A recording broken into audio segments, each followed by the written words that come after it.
सध्या गावोगावात प्रशासनाकडून कुटुंब नियोजनाच्या शस्त्रक्रिया ज्या आहेत त्या खरं तर उपजिल्हा रुग्णालय असतील किंवा प्राथमिक आरोग्य केंद्र असतील या ठिकाणी केल्या जात आहेत. गावामध्ये या सुविधा खरं तर शासन देण्याचा प्रयत्न करते, मात्र बोर तालुक्यात या शस्त्रक्रियेदरम्यान वेगळाच प्रकार समोर आलेला आहे.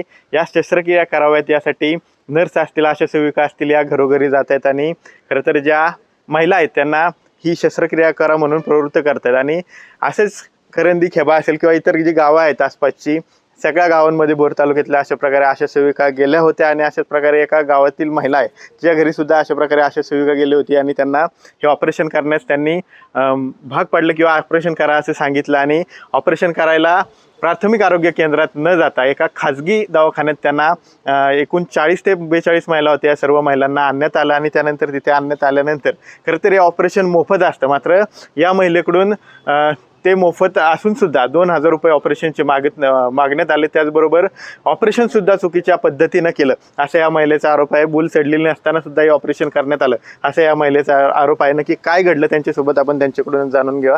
काय नक्की तुमचा आरोप आहे, काय तुम्हाला अनुभव आला?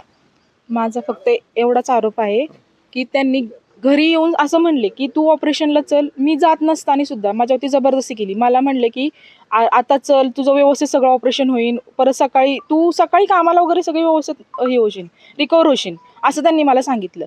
असं सांगितल्याच्या नंतर मी त्यांच्यावरती विश्वास ठेवून मी तिथं गेले मला चेकअप वगैरे केलं. त्यांनी मला दुसऱ्या दिवशी दवाखान्यात आणल्याच्या नंतर मला एक इंजेक्शन दिलं. ते इंजेक्शन दिल्याच्या नंतर मला त्याची भूल काही चढलेली नाही. ती भूल चढलीच नसल्यामुळं मी त्यांना सांगते, मला नेलं तिथं हे करताना, ऑपरेशन करताना मी सांगते की अहो मला भूल चढली नाही, मला सोडा मी ओरडते तरी पण त्यांनी मला सोडलं नाही. उलट माझीच गाऊन माझ्या तोंडावरती ठेवली. मी ओरडत असताना माझे ते तोंड पहिले एकदा दाबलं, नंतर परत दुसऱ्यांदा तोंड दाबलं तर माझं नाक त्याच्यामध्ये अक्षरशः माझ्या डोळ्यातून पाणी आलं. मी त्यांना सांगते सोडत ओरडत होते तरी सुद्धा मला सोडलं नाही त्यांनी. एवढं मला त्रास दिला. आणि त्यांनी माझ्याकडून पैसे सुद्धा मागितले. मला 3,000 रुपये सांगितले त्यांनी, की म्हणले की 3,000 रुपये द्यावे लागतील तुमचे. आणि वरून मी हे गोष्ट घरी जाऊन सांगितली की मिस्टरांना, म्हणले की असं बोलतायत. ते म्हणले ठीक आहे आपण पाहूया. म्हणजे भूल चढलेली नसताना चुकीच्या पद्धतीने तुम्हाला ऑपरेशन केलं? हो, चुकीच्या पद्धतीनेच ऑपरेशन केले. कारण की ते ऑपरेशन करताना माझ्या ऑलरेडी 2 सीझर आहेत, त्यामुळे मला माहिती आहे की भूल कशी चढल्यावरती काय होतं. त्यांनी मला न भूल चढल्यामुळे मी त्यांना सांगते की अहो मला खूप त्रास होते, मला सोडा. मी त्यांना कंटिन्यू ओरडत होते तरी त्यांनी मला सोडलं नाही. आणि शेवटी मला अक्षरशः श्वास माझा कोंडला गेला होता. मी त्याच्यावर मला त्या चेअरवरून डायरेक्ट अशी घेतली खाली, आणि खाली घेतल्याच्या नंतर मी एका महिलेच्या अंगावरती माझं पूर्ण शरीर टाकून दिलं होतं. बरं, तुम्ही ऑपरेशन मध्ये म्हणजे ऑपरेशन झाले तुमच्याकडे पैसे मागण्यात आले असं सुद्धा म्हणाला मागे बोलताना, काय नक्की? मला तिथून आणलं बाहेर, आणि मी तिथून मला बाहेर आणल्याच्या नंतर मला एका रूम मध्ये नेलं, तिथे झोपवलं. आणि मला कोण होतं मला एवढं कळत नव्हतं, पण ते मला हलवत होते, ऐकायला येत होतं मला, की मला म्हणत होते की तुम्ही घरी सांगितलेत का, पैसे मागितलेत, उठ पैसे द्यायला सांगितलेत, हे असं सांगत होते. मला काहीच समजत नव्हतं, फक्त एवढंच ऐकायला येत होतं की घरी सांग पैसे द्यायला, एवढं बोलत होते. हे ऑपरेशन मोफत असताना सुद्धा खरं तर पैसे मागितले जातात असा महिलेचा आरोप आहे. महिलेचे पती आहेत ज्यांनी खरं तर या विरोधात आवाज उठवला. ते वैद्यकीय अधिकाऱ्यांना सुद्धा या बाबतीत भेटलेले आहेत आणि त्यांना विचारणा केलेली आहे. नक्की काय विचारणा केली आपण त्यांच्याकडून जाणून घ्या. तुम्ही वैद्यकीय अधिकाऱ्यांना भेटला, काय त्यांचं म्हणणं आलं? वैद्यकीय अधिकारी म्हणले ह्याचा तपास करून आम्ही योग्य ती कारवाई करू. मी काल त्यांना पत्राद्वारे त्यांना निवेदन दिलेले आहे. ते लवकरात लवकर मला कळवतील असं त्यांनी सांगितलेलं आहे. त्यांनी आश्वासन दिलंय मला. पाहू पुढे काय होते. चाललेली गोष्ट चुकीची आहे. खाजगीत एकतर सरकारी दवाखान्यात करायला पाहिजे, ते खाजगीत येऊन कॅम्प लावला, खाजगी हॉस्पिटलमध्ये केलं आणि अशा पद्धतीने पैसे मागले. हो, त्यांना मी आधी सांगितलं की तुम्हाला उपजिल्हा रुग्णालय एवढे बोर असताना तुम्ही इकडे न्यायचं कारण काय. तर त्यांनी मला अशी खोटी उत्तर दिलीत.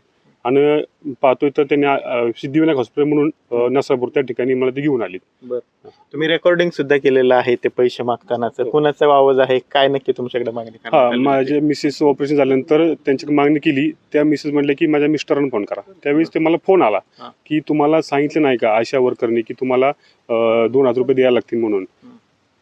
तर ठीक आहे म्हणलं, मी आलो की तुम्हाला सांगतो, देतो असं मी म्हणून ते कॉल रेकॉर्ड ती माझ्याकडे पूर्ण आलेली आहे. अशा प्रकारे अनेक महिलांकडे पैसे मागितले. असे अनेक महिलांकडे, आम्हाला ते आज जाऊन देत नव्हते कुणाला, फक्त महिलांनाच. अशा अनेक प्रकारे त्यांनी महिलांकडे पैसे मागितलेले आहेत, मागणी केलेली आहे. आणि त्याचे माझे काही व्हिडिओ सुद्धा आहेत नातेवाईकांकडे, त्यांच्याकडे पैसे मागणी केलेली आहे. आपण पाहतोय की कशा प्रकारे यांचं म्हणणं आहे की खरं तरी ऑपरेशन मोफत असतं सुद्धा तरीसुद्धा आम्हाला पैसे मागितले गेले. त्याचबरोबर भूल चढलेली नसताना सुद्धा या महिलेचं जे आहे ते ऑपरेशन करण्यात आलं. आणि खरं तर हे ऑपरेशन जे आहे ते म्हणजे उपजिल्हा रुग्णालय असेल किंवा प्राथमिक आरोग्य केंद्र असेल अशा शासनाच्या रुग्णालयात होणं अपेक्षित होतं. मात्र खाजगी दवाखान्यात हा कॅम्प लावला आणि खाजगी दवाखान्यात कॅम्प लावून हे ऑपरेशन करण्यात आल्याचं या महिला आणि त्यांच्या पतीचं म्हणणं असल्याचं आपल्याला पाहायला मिळते. कॅमेरा पर्सन तुषार सनेसह विनय जगताप, TV9 मराठी, भोर, पुणे.